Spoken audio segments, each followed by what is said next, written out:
We're going to be doing a repair here on a Gateway laptop that's having power problems. Don't know exactly what the problem is now, but the first thing I'm going to do is test the power adapter. So let's get out the voltmeter, plug in the power adapter, set it to 20 volts. Take the black lead, which is the ground, put it on the outside of the tip on the power adapter. Take the red lead and stick it into the middle and touch the pin and see if we get up to 19 volts.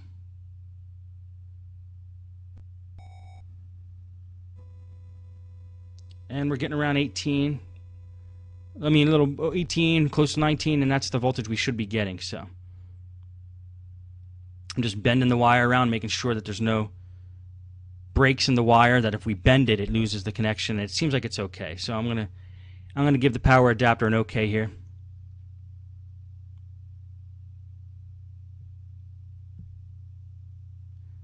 So we're going to have to assume it's something on the inside of the computer, probably the power jack. When we plug the power adapter into the computer, these gateways usually have a battery light, a purple light that lights up, and there's no light there. So something's wrong.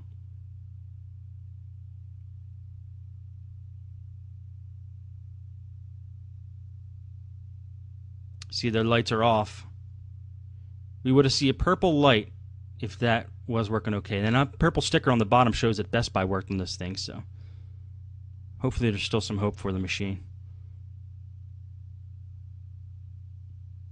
Take the battery out, try it again, just to make sure. Try to power it on. Still nothing. We're jiggling the power cord as we do this, jiggling the power adapter. Sometimes if you jiggle it, it makes a connection. Sometimes it doesn't on some computers, and that'll at least let you know that the power jack is bad.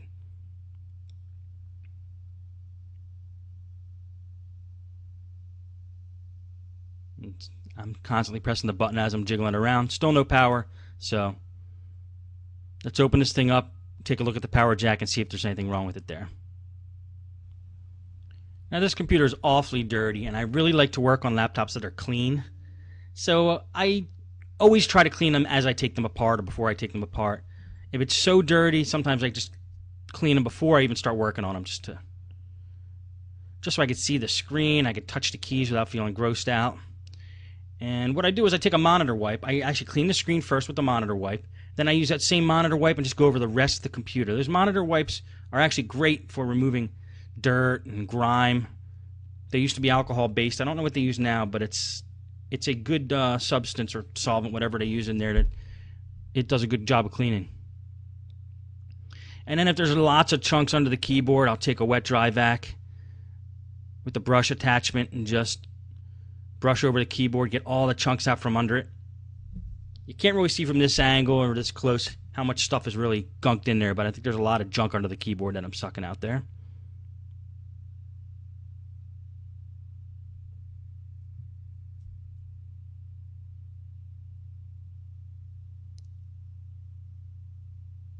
Okay, nice and clean.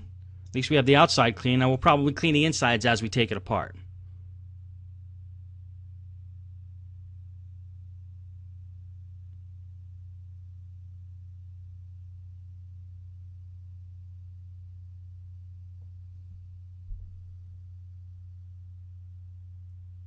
Now there's a plate under this computer that covers the RAM, the processor, and the wireless. No, just the RAM and the processor.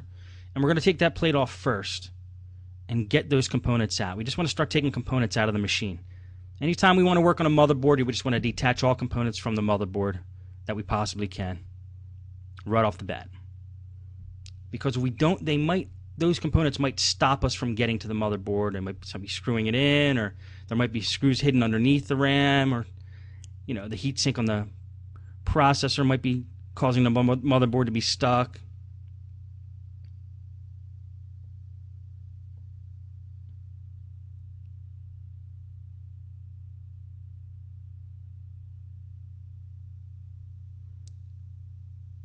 So there we go. We could pull the heatsink and fan out in one shot, detach the fan from the motherboard. Let's take the RAM out.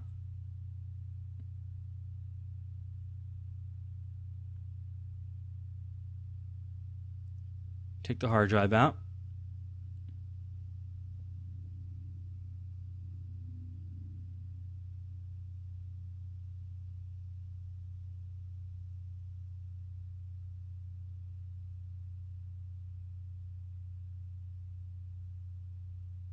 and then take this cover off, which will expose the wireless card.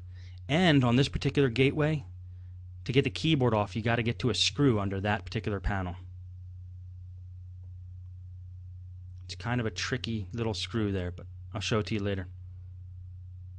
Actually, I'm taking it out right now. This is the screw that's holding the keyboard in. You would never know it. There's no markings. And this other screw is the other screw that's holding the keyboard in.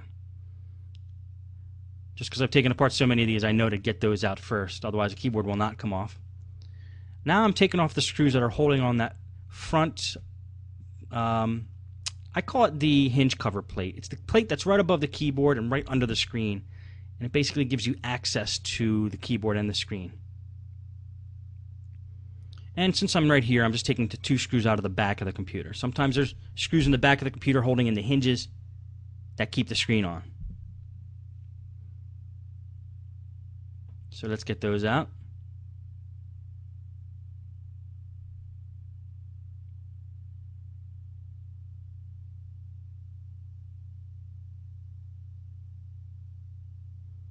And there's this one screw here that's holding in the DVD drive. Once we get that screw out, push on the tab, DVD drive pops out. And this drive is damaged, there's no front cover.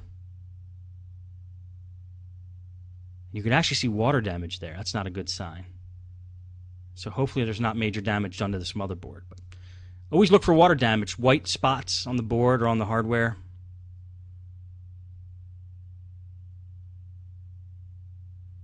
Okay, I'm just taking a look at the processor there.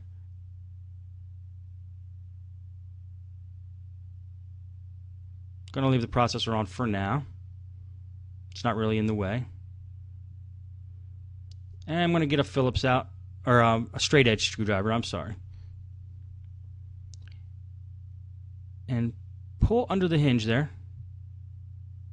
And pop that hinge cover plate off. Now we unscrewed those screws from the bottom, so now we know that there's no screws holding it in from the bottom. So we could apply a little bit of pressure here, knowing that it will come off. And actually there was no screws holding it in, but it's always better to be safe.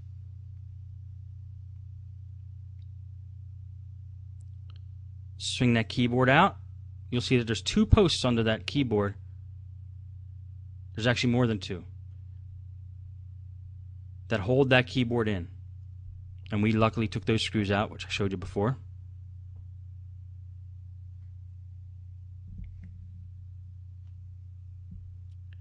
Now let's get the wireless cables out there, and then the LCD cable. Those wireless cables are the antenna that go to the top of the screen, and then they feed through to the wireless card. They're always a pain, those wireless antenna, but they try to get them up to the highest point on the laptop they can to give you better reception. And then there's a couple screws here just holding the hinges in for the screen.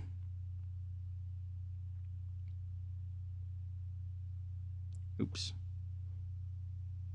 Oops again. Sometimes when I rush, I drop that screwdriver, so.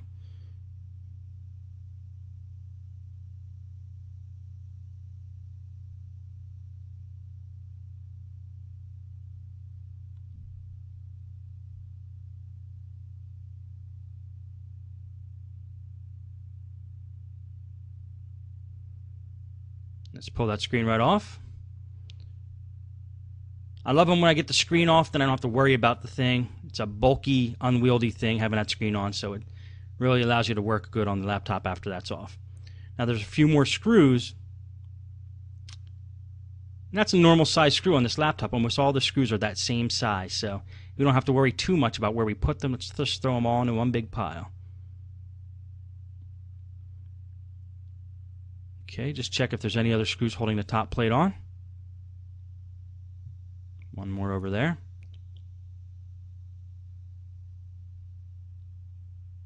Let's detach the ribbon cable from the touchpad.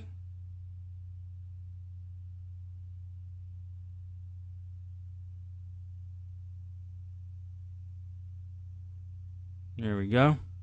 Now we don't have to worry about breaking that cable when we take the top cover off of the bottom cover. And then let's hit all the remaining screws on the bottom here.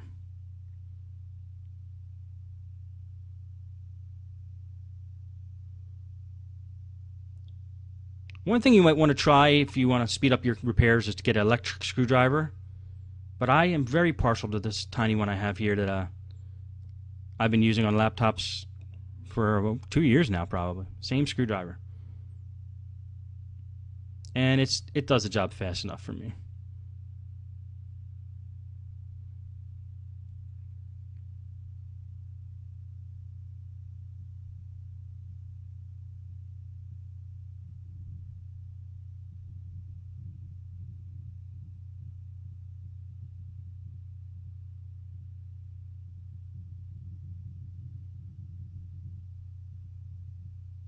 Now my screwdriver's losing a little bit of magnetic force, so I'm just take a magnet, which I believe came out of a speaker. I don't remember where I got that magnet. And scratch that screwdriver onto that magnet and recharge the magnetic force. Okay, let's just make sure we get all the screws out. We're going to attempt to lift the top cover from the bottom cover. And if there's no screws holding it in, all will come off very easy. And there is a screw that we missed.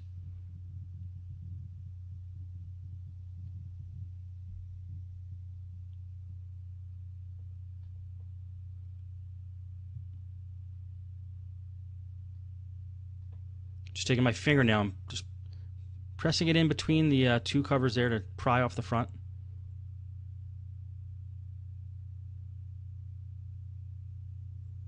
I'm just checking the computer for corrosion. It looks like something did spill in there with that discoloration on the top cover. Now let's just take a look here. Look under these. Always look under that sticky black plastic if you could get it off. See if there's anything that got under there, any water, moisture. You'll see white spots of corrosion if there is. I'm looking at the power jack there. Just want to determine what the problem is with this motherboard. If it's fried or is it just a power jack problem. So we're going to take the motherboard out. And there's 4 screws here that hold in this motherboard. All on the left side. So you pull out all those screws on the left side. Then just lift up the left side of the motherboard.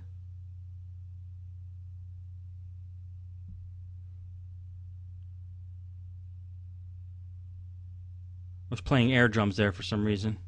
And then, because I'm talking to my dad as I'm doing this, but you don't hear the muted original footage. And you pull up the left side of the motherboard. That allows you to pull the right side up. And then there's that one cable there. You got to get off the motherboard. Pull that off. Motherboard is free. Now we're able to throw it down there and look to see what's going on with this thing. Take this opportunity to clean it up. Get the paintbrush. Gets all the dust out.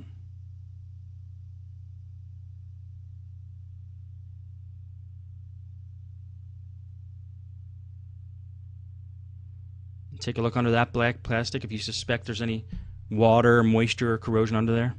Looks okay.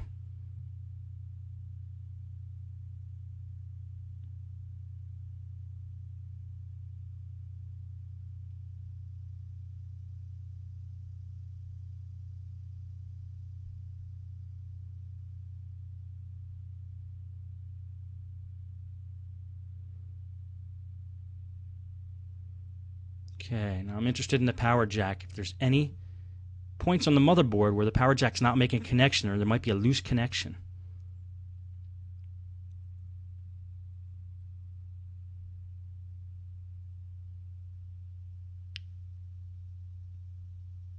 And I believe there is. I'm going to try to get it in focus for the camera.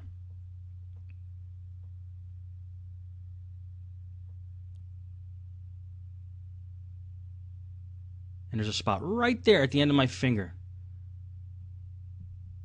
where the positive pin is coming through the motherboard and not making a strong connection to the bottom. So, and these gateways are tricky because there's also a point at the top and a bad USB port on this one actually, but there's a point at the top of the power jack 2 that needs to be resoldered.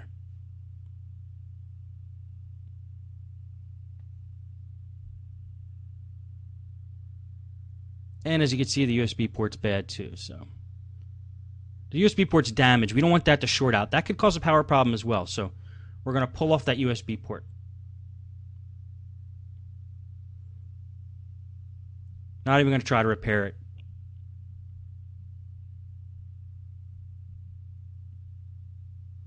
It's really loose, and there's definitely damage to the plastic inside the USB port. And they're a little too specialized to do repairs on, so that baby's going to come off.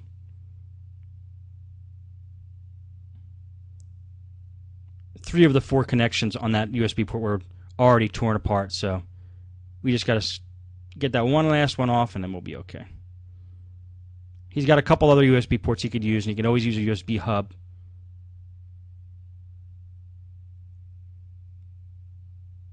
Just taking the old toothbrush there, again, a non-used one if possible, and just making sure there's everything's clean off the motherboard in that spot. There's no short circuit.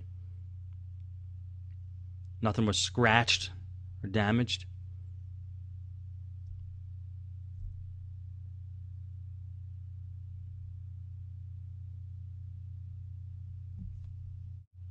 And I got the soldering iron out and a little file.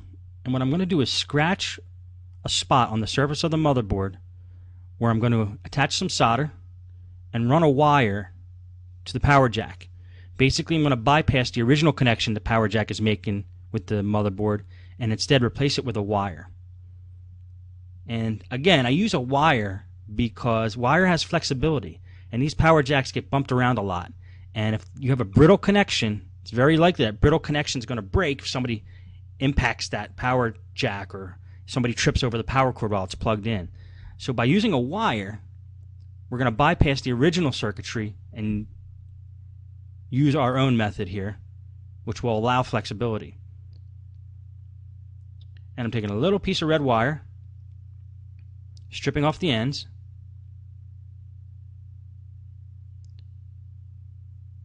as you can see there. And then I'm going to attach some solder to each end of that wire.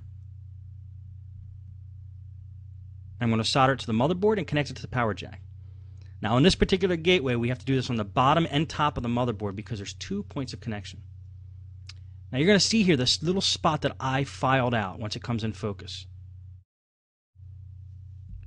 It's a little tiny spot right above where it says D1 towards the top of that board there.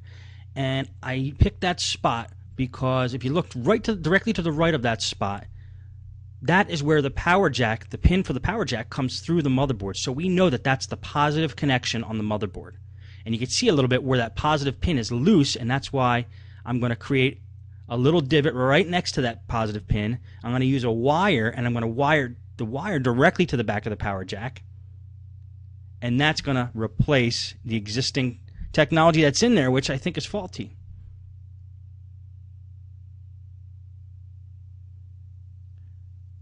This little device I just pulled out that's holding the wire is called helping hands. You should definitely have one of those for your shop. And we're going to pull out the solder here, and we're going to solder some solder to each end of that wire. Now the soldering iron has been plugged in for a while, so it's hot. And we're going to take the soldering iron here and just melt a little bit of solder on each end of that wire. This is the technique I like to do. Like I said, I'm not a soldering professional, but this is what works for me. I like to coat each connection that I'm going to work with some solder, and then afterwards, after I get all the connections set up, I just attach 2 connections together, melt the solder together, and it makes a good solid connection. Now I'm taking some solder and I'm putting it on the motherboard right on that spot that I filed out. And I'll show a close-up to the camera once I'm done this.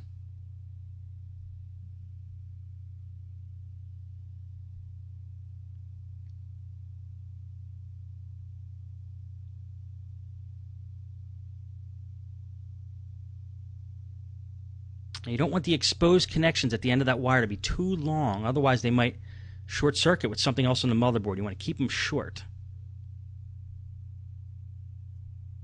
You can't really see exactly what I'm doing here, but I'll show a close-up to the camera. I'm just soldering that little red wire to the spot on the motherboard where I filed out, a spot where I could solder.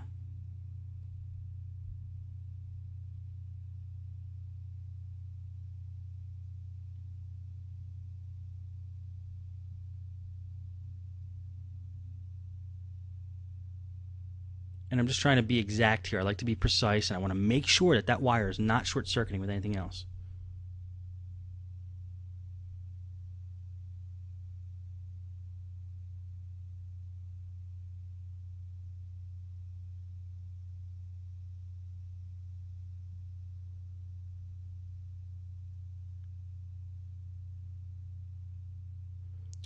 And I like to grab it. You see what I did there? I'm going to keep this in the film. It's not quite a blooper. I always test. After I make a solder connection, I yank it with my pliers and make sure that the solder connection is strong. Because if it's not, and that connection wasn't, the customer will be back. So I always do the plier test at the end and just make sure the solder connection is strong.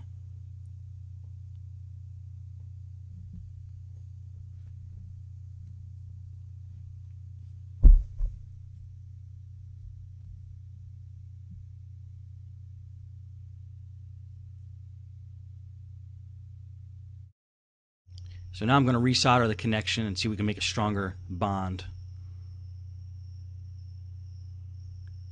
Again, I know you can't see my hands in the way, but I'll show you the finished product as soon as I get it soldered on.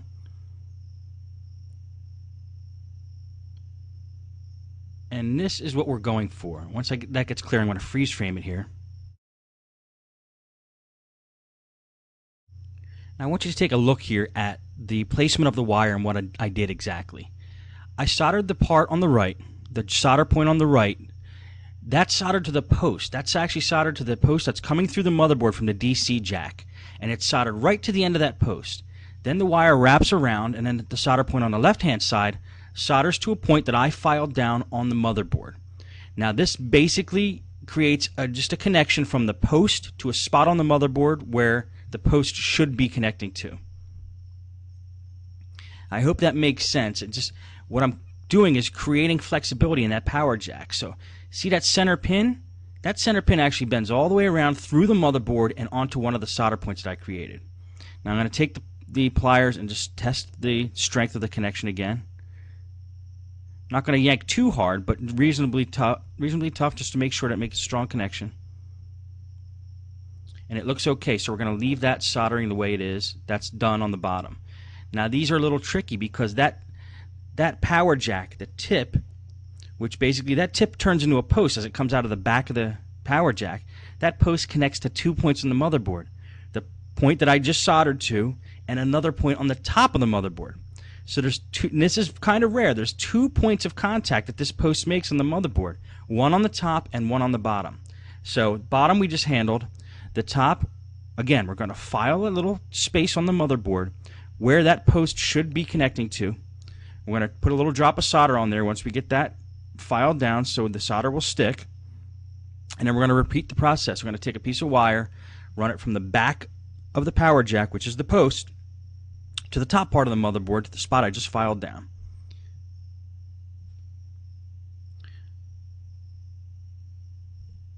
I'm going to freeze frame it again here once this gets in view and show you exactly what I did. Now I want you to take a look at this close-up. This arrow is pointing to the post that's coming out the back of the power jack. That's your positive connector. That's the same thing that's coming out this side of the power jack, which is the tip in the middle of that jack. That tip goes and comes out the back of the jack as a post and attaches to this spot on the motherboard. You'll see the little drop of solder I created right here, which is on the same contact point that would be touching, that post would be touching.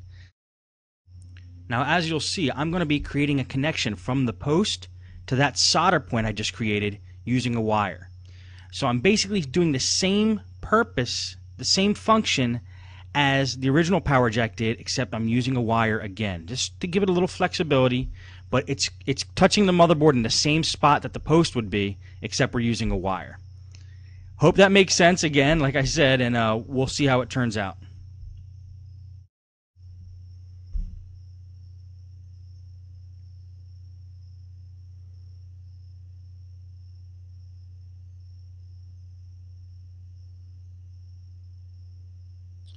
Now I'm going to take the file again here, and this time I'm going to scuff up the back post of the power jack, which is the center pin. Comes out the back of the power jack. It's now becomes a post that goes into the motherboard. I'm going to attach our wire from this post to that solder point I created, but I need to scuff up and scratch up that post so the solder will stick. And that's what I'm doing with this file here.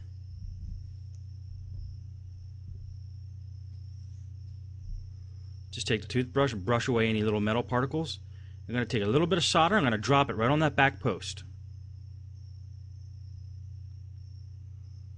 This could get a little tricky. That's why it's good to have a nice thin tip on the soldering iron.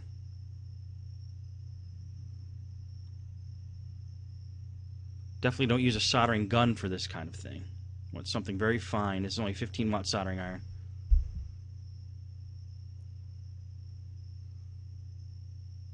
And this is the drop of solder I put on the back post of the power jack. Now we're going to cut a little piece of wire. We're going to attach it to the back post, and we're going to attach it to that solder point.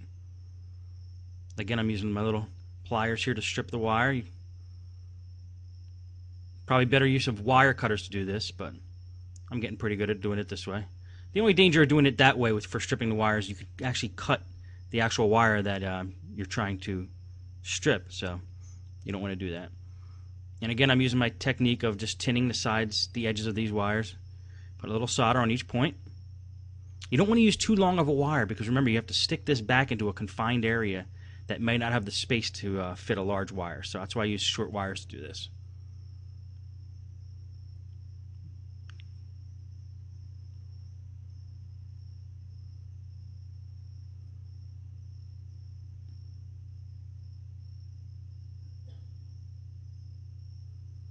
Okay, I'm going to use the pliers to hold this in place.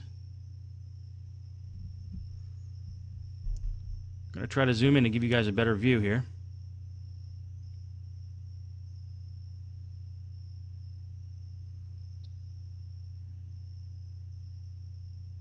Let's take the wire, put it in place. I guess it's not really that good of a view, but you'll see the finished product. And touch the wire to that solder point we created on the back of the post. Make sure that that's pretty solid. Pull it with some pliers there and make sure it's a good strong connection. I'm going to bend it so it fits right, it touches right at the other solder point on the motherboard.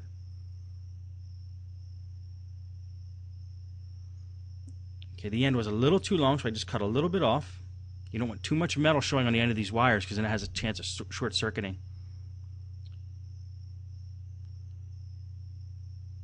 And I'm just going to take a little bit of solder.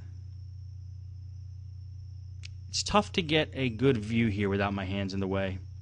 Sorry about that, guys, but I'll show you the finished product and you'll get the idea.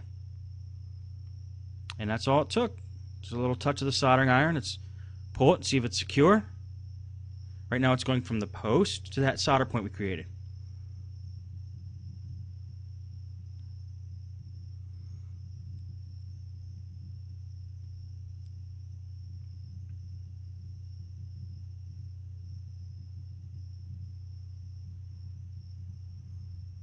And I think we got a winner.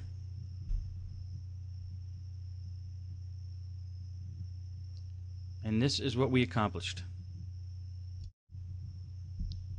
You will see that the wire we just installed there goes from the back post of the power jack and connects to that point we put right on the motherboard, that other solder point.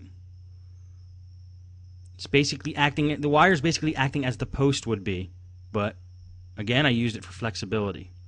I love using the wires for flexibility because now the customer can be a little more reckless with the power jack and not worry about the brittle solder points breaking because they're both connected with wires now. You got flex. Just want to test it again with the pliers, make sure it's in there well.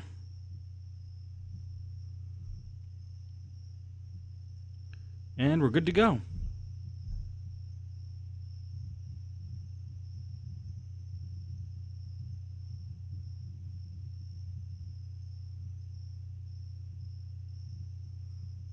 Time to put some stuff away, which I'm going to speed up for you guys real quick here. Then we're going to put the rest of the computer back together. Now I'm going to take the CPU heatsink and CPU fan here You see that broken metal? That's actually how it was removed from the processor. The processor has some metal on it as well. And we're going to have to get that off and probably put some thermal grease on the processor and make a better connection. See, I'm scraping off the metal that is broken. So a lot of times on laptops, the manufacturer likes to use that thin sheet of aluminum or whatever it is to create a connection. But when it rips apart, the seal between the processor and the heatsink is not that great, so we're going to have to do it the good old-fashioned way with thermal grease. You want to get that processor removed of all the gook on there and make it nice and shiny. And then be careful that there's no residue of the paper. If you're using a paper towel like I am, make sure there's no residue of a paper towel. It might burn up. So once I'm sure I get the residue off, it's a little piece of Scotch-Brite I'm using. Just don't use that. You don't want to push too hard with that. You can on the heatsink, but not on the processor itself. In fact, it's not a real good thing to use, but it might give you a little bit clean surface to work with. This gets to be kind of a pain. It's real gummy. When you get under that sheet of aluminum, there's a gummy residue that you have to get off. So just do the best you can. And then once we get a nice clean spot on the heat sink there, we'll reattach it, put a little drop of thermal grease, and we'll be okay. In fact, I'm using a real fine grade sandpaper here.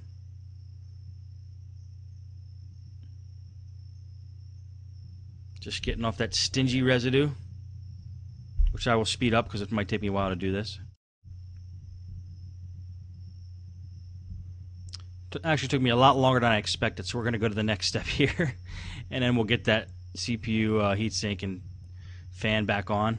We're going to test the connections we made using our voltmeter. We're going to set it for continuity, touch it to certain points on the circuit that we just created there, and see if, just make sure that there's no short circuit.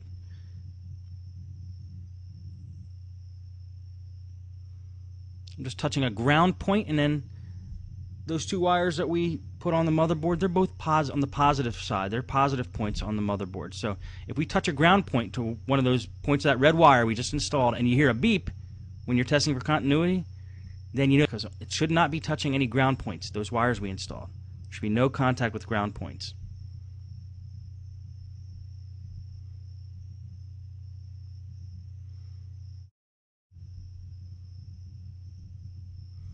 Just take our paintbrush and clean up as much of the bottom case as you can since you got it open.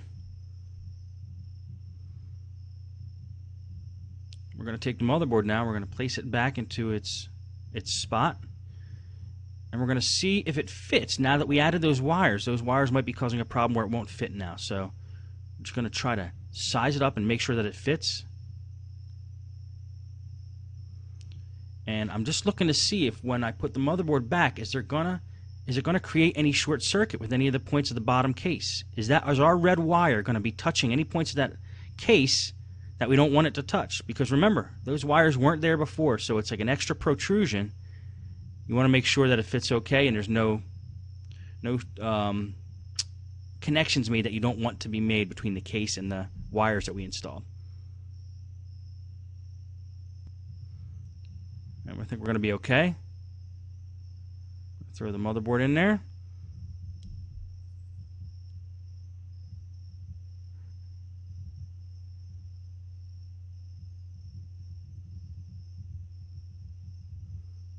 Again, if it doesn't sit flush, find out why. And in this case, it's not sitting flush because that wire was under there, which is the speaker wire. Now I'm going to speed up the video here.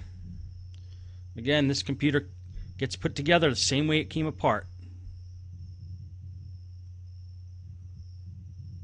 Use the proper screws and the proper holes there. Get it all back together.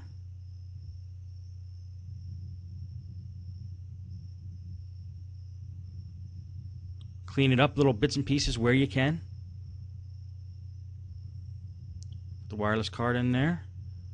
We're going to put that screen back on. Screw the screen down, and then we're going to feed that wireless antenna through.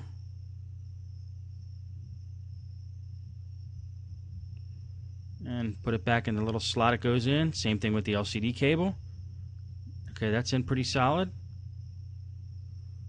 Attach the wireless antenna. Hard drive goes in there. And I'm going to slow the footage down as I install the heat sink on the CPU. Again, get the stickiness off of that CPU. I'm using Scotch-Brite, but just use it very, very gently if you're using Scotch-Brite. Clean it off with the paintbrush, make sure there's a good connection. I'm going to pull out the thermal grease here. I use Arctic Silver, but it's actually the ceramic version. So it's not quite silver, but the company's Arctic Silver. And I put a little dab on there.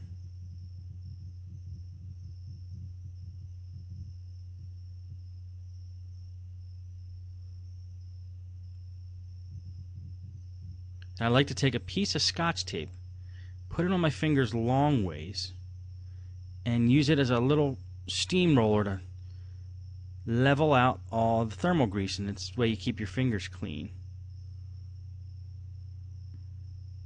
I just don't trust when I just put a little glob of thermal grease on there, it's going to distribute itself evenly, so I like to distribute it a little bit.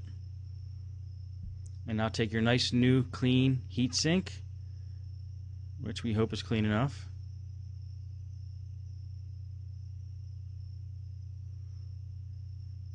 Sometimes the best way to get that stickiness off is with your fingers.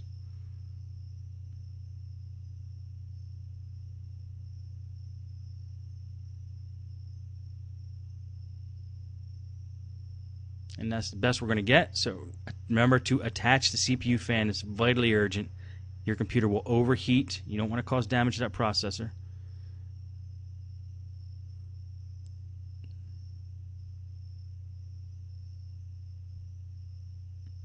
And it's a little hairy in there. That's why it might have been a good idea to do this before we put everything back together. But I think we'll be all right.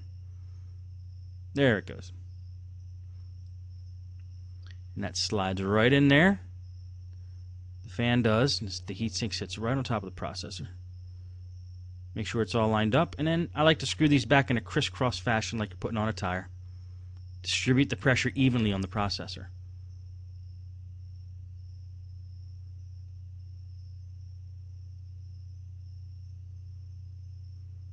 And these plates, this is the last plate I got to put on. This covers the fan and the heatsink. They get dusty. They get dirty. Clean them up since you have them out. Like I said, always try to give your laptop back to the customer in a better condition, in a cleaner condition than when you got it. Cleaner is the key word.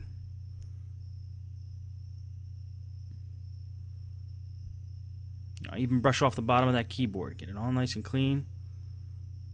You don't want little particles and residue flitting around on the motherboard, so... Okay, going to reattach that cable. Make sure it's in far enough, the way it's supposed to be. Lock it down. Make sure it's all lined up straight. Then mount the keyboard back. Usually snaps in under the plate there and then push down at the top. And I know that this particular keyboard screws in two spots. One right next to the CPU fan and the other one where the wireless card goes. Two little silver screws. Very tricky. You would not think that they hold the keyboard in, but that's what I learned. Then we're going to mount this plate back on, and then we're almost done. Yes, Best Buy worked on this. You can tell by their lovely purple stickers. Chances are they didn't open it up. Otherwise, they may have charged this customer more than this computer's worth. Sorry, Best Buy, but your prices are real high.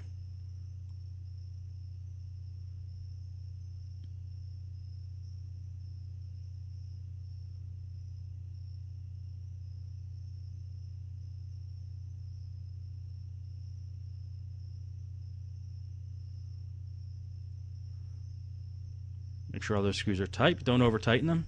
Never over-tighten any of these laptop screws. Just snugly fit them in there, and that should be fine. They usually have some kind of, adhesive or glue on the screw itself. That's what that blue and red color is on those screws. You'll see them are coated in blue and red. It's to kind of lock the screw in.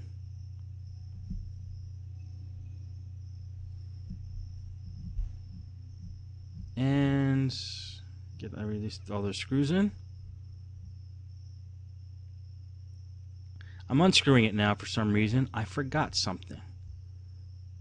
What did I forget? I think I just remembered, but if you guys were observant, you would know. And the missing thing is, yes, the RAM. And I shouldn't have put that one on top first. It's impossible to put that bottom one in second. So okay,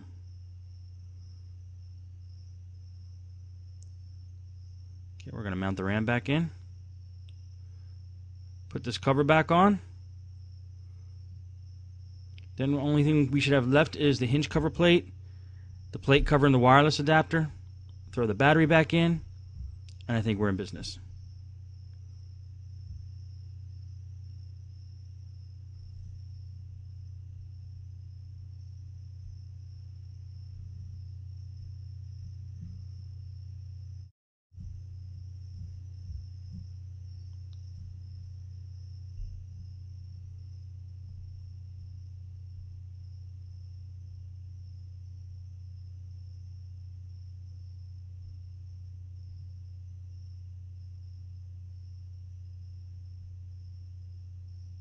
The wireless cover back on there. Dust it off first. Those covers get real dusty. You'd be surprised how much dust comes off of them. If the dust is too thick, I don't use the paintbrush because I don't want to get the paintbrush too messed up. I just use a wet dry vac with the brush attachment. Okay, let's put this cover back on, the hinge plate cover. Or the hinge cover plate. Sorry. Now in this laptop, I believe there's 2 screws holding that plate in from the back once we get it on there. They go right over the hinge covers.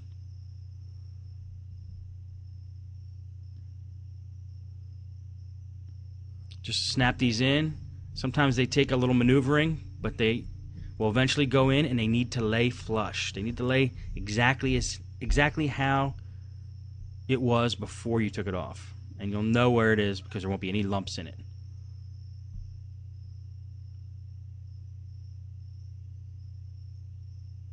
Let's get these 2 screws on that hold those hinge covers on.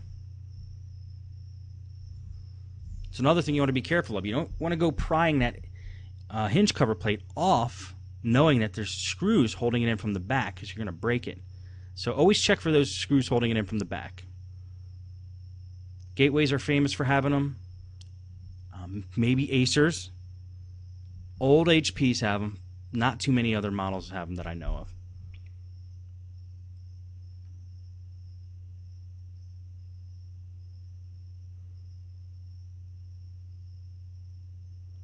Now, before we plug anything in, I always like, if we do a major power jack repair, I always like to test to see if there's any short circuits before I plug anything in. I don't want to fry anything. So I'm going to touch the center pin with the red connector, and I'm going to touch a ground point with the black lead here.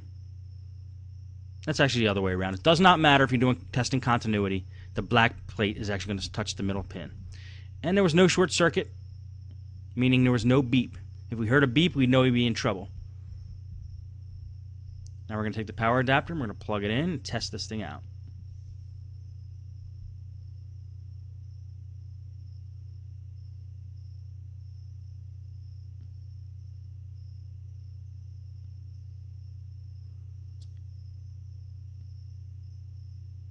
And we're getting nothing. Why are we getting nothing? Time to diagnose now. Let's test the power adapter. And we're getting 20 volts or 19 volts. You couldn't see it, but the power adapter appears to be working. So let's plug the battery in and see what's going on. I'm pretty confident we did the repair okay on the power jacks, so there's got to be something else going on here. Let's see if it charges the battery. We got the power adapter in there. We're going to jiggle the power adapter. See if that makes any difference. Still not powering on. Now here's a little bit of a revelation. I skipped forward a little bit. With the power adapter in there, we got the battery light charging. When we move it the slightest bit, it goes off. Once we jiggle it and let it sit, it goes back on. Computer powers on. Everything seems to be fine. So I'm going to tell you exactly what happened. What's wrong with the power jack is the inside tip of the power jack is very worn. The tip is bad, and the hole, which is on the inside of the power adapter, just became too big through all the use and damage and whatnot. And it's so big now that it's not making a connection when we plug it into the power jacks. The power jack's okay. It's just a loose power adapter now. So what we're going to do is replace the tip on the power adapter. So as you can see here, I cut off the tip of the power adapter, the existing tip, and I already stripped out the wires. We have one that's bare and one shielded with white shielding there. The white shielding one is the positive, the unshielded one's negative. This is a Radio Shack adapter plug, size N, which fits the gateway. We're going to mount it just like that. First thing we want to do, because I always forget to do this, is put some heat shrink tubing over the wire.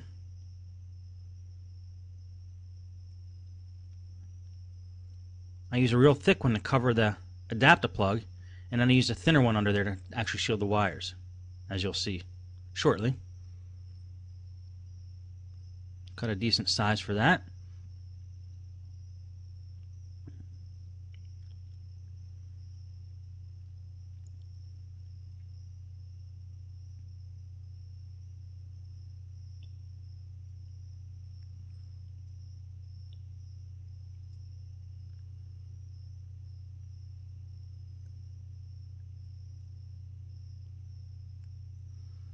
I'm going to pull out the helping hands here, which will hold the wires for me while I do some soldering.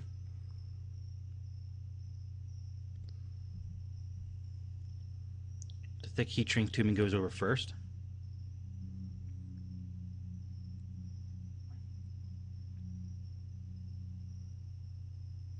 And what I'm going to do now is sand down the posts on this adapter plug.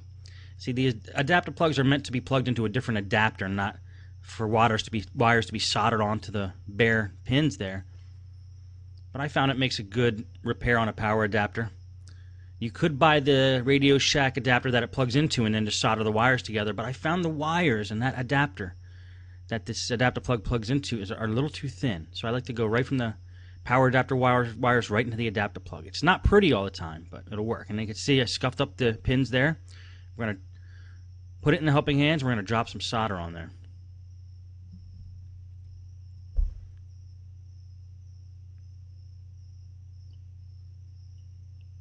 I always seem to get this a little out of frame, don't I?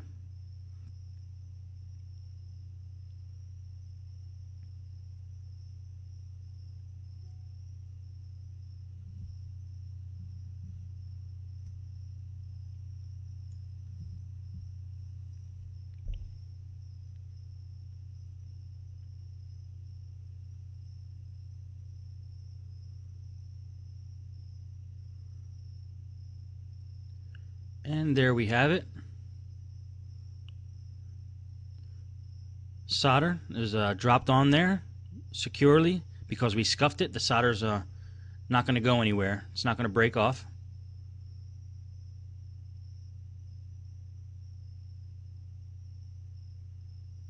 And what I'm going to do now is drop some solder on the ends of these wires. I call it tinning.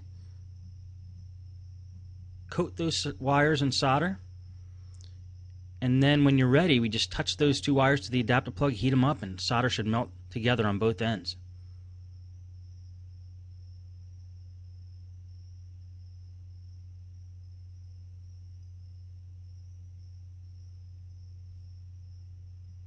Now these wires are copper already. We don't have to sand the wires down.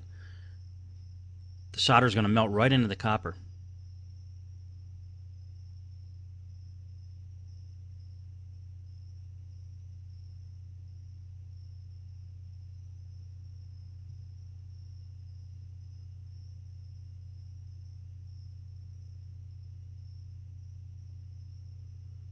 And there's a little too much exposed on one end. I'm going to cut it a little short.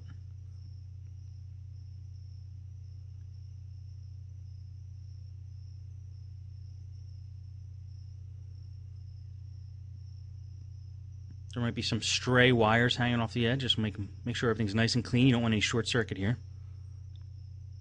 And this is the product we're going to get. Camera doesn't like to focus unless I put my hand as a background, so there you have it.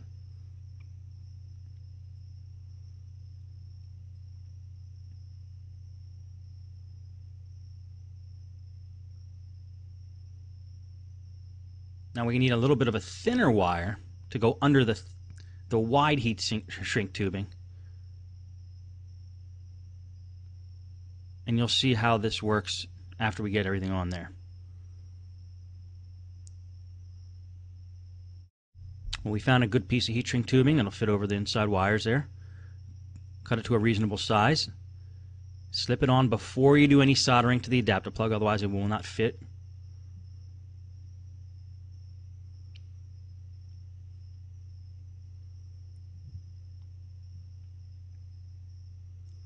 Okay, we're going to get out the voltmeter here.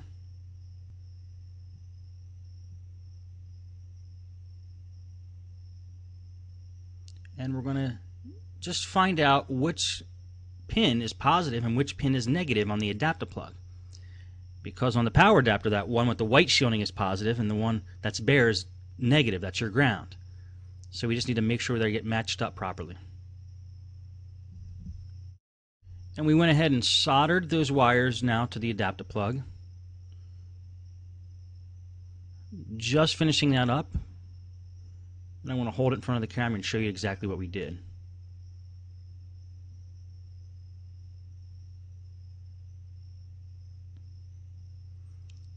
And this is our product at this point.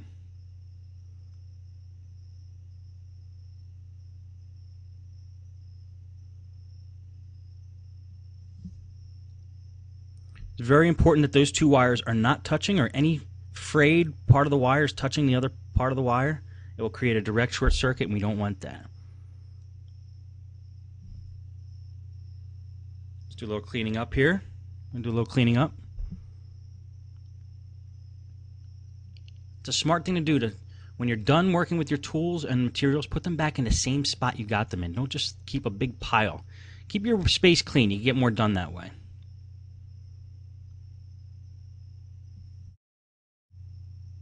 Now what we're going to do is take some electrical tape here and we're going to wind it around those wires that we just soldered, just to make sure that they stay separated and they're insulated.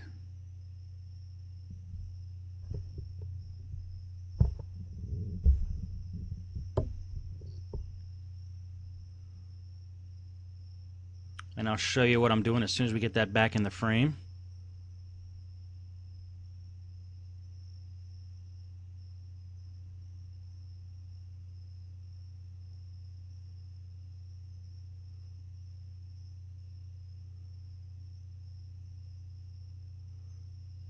We got the electrical tape around the two wires, and then we pushed up the heat shrink tubing over those two wires. The smaller heat shrink tubing, and then we take the thicker heat shrink tubing and we put it over the adapter plug.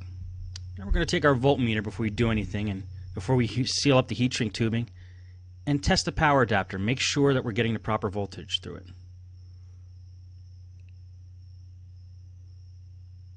And it goes right to about 19 volts, which is what we want, so we know our connections are okay. Now, because I don't have a heat gun or a lighter, I'm actually going to use the barrel of my soldering iron to melt the heat shrink tubing. Not the most optimum thing to do in the world, but it's workable in a bind, and it gives you a nice even, shrinking of the tubing, which is what we want. So once we get the inner part melted, we do the same thing to the outer part. Try not to keep the soldering iron on the heat shrink tubing at one place one time. For too long, it'll burn, and it won't smell real good either. I'm going to speed this up for you guys.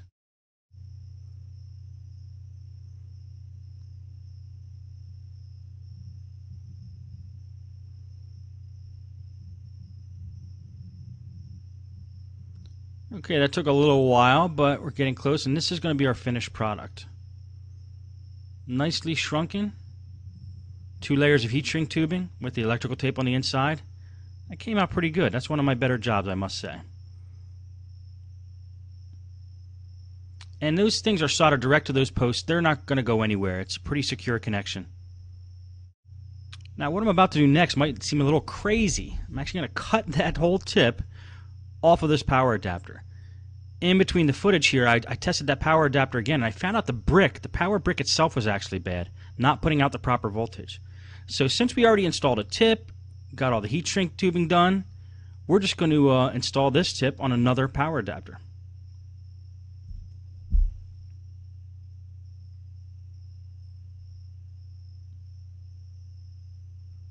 Now this other power adapter actually has a bad tip itself, so we're going to take the good tip that we just created and solder it directly onto this new power adapter.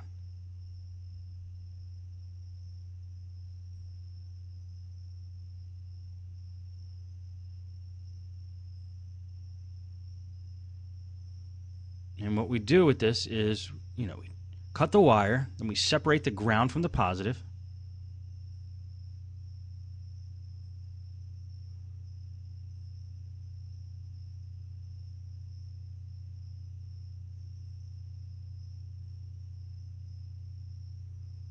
Get that old power adapter out of the way. Throw that in the trash.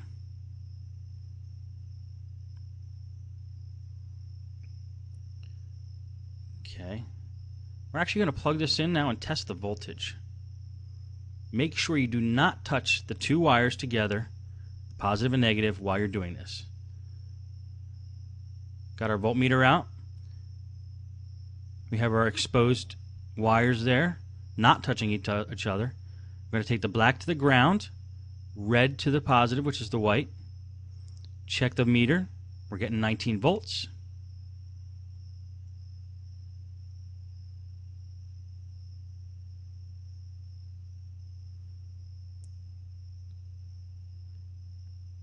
We're going to unplug that power adapter. We don't want any voltage running to this while we're working on it. I did that once. It wasn't fun. Caused a rather large spark. And now I'm going to strip the other end. Solder these 2 pieces together. We'll be golden.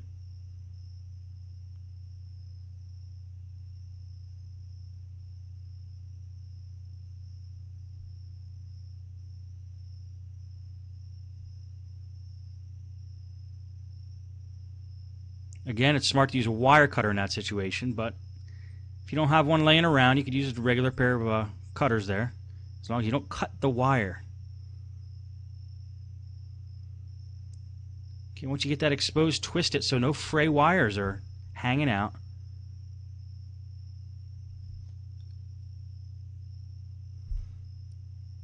Okay, we're going to use the helping hands here, and we're going to tin the ends of these wires.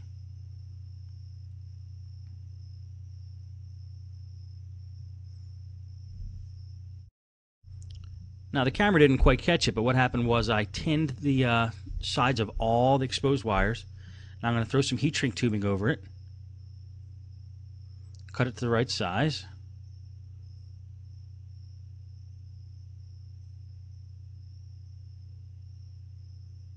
Now we're going to solder the 2 ends together. And because the camera's not picking it up, I will show you the finished product. Okay, there's the cable sitting right there with the heat shrink tubing over it.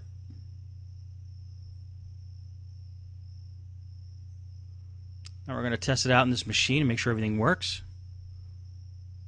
Now we plug the AC adapter in.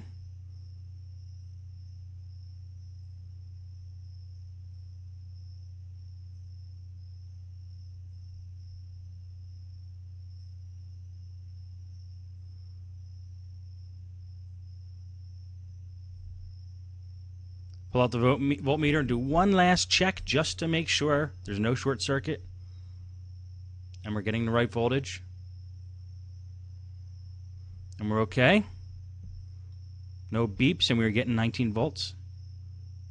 Or 18.5, somewhere around there. Plug the power adapter in. Since there's no battery, there's not going to be any charging light, but there is the power light. And this computer is definitely working now. Took a little bit of work, but we finally got it done. That was a power jack and a power adapter fix. Let's throw the battery in there and see if we get the battery charging light when we plug it in. It's that purple light on the front of these gateways.